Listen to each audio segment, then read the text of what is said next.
A widespread up bar closing on the highs, pushing up and through an old top to the left.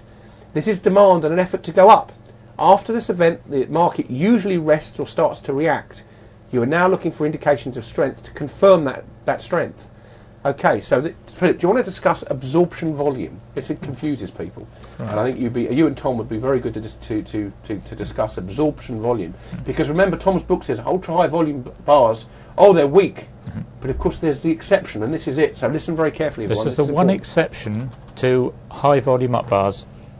When you see an up bar and it's penetrating an old area to the left, an old area which is a resistance to the left, that is bullish if it is true absorption. What you need to be careful of is to make sure it genuinely does take out the highs to the left.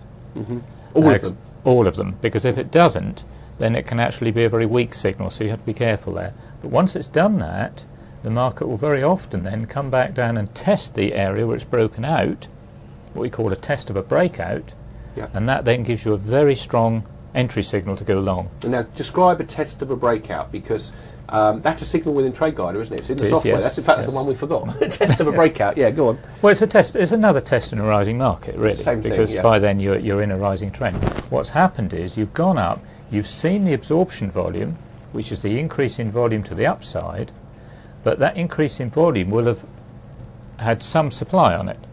And remember, when we have tests have a purpose. They have to test supply.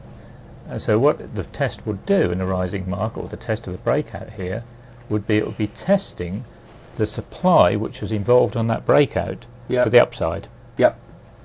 And if it's successful, the market will then continue up.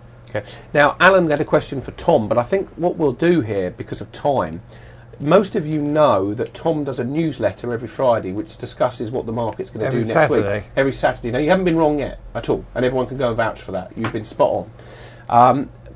The newsletter for this week we're doing on Monday morning, I believe, so it'll be ready for the for pre-market.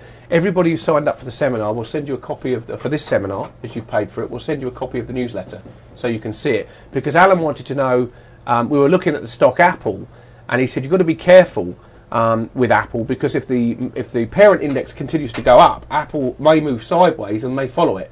Even though there's signs of weakness there, that weakness may just move it sideways, and if the parent goes, it'll take Apple with it. So maybe can you cover that in your newsletter? That would be great. Look at Apple. Look at Apple and look at the parent, and we'll do an in-depth analysis for you. And everybody that's here will send you the newsletter. All right. So because of time, we're running out of time. We've got more charts to go, but Alan will do that for you. Okay, going long after you see absorption, it's very simple. Wait, don't rush in. We are looking for a test of the volume. You place a buy order when you see absorption bar closing on the safest place to enter. So place a buy order above that absorption bar, that ultra high volume bar, after you've seen the test, and that will usually be where you'll get a safer entry.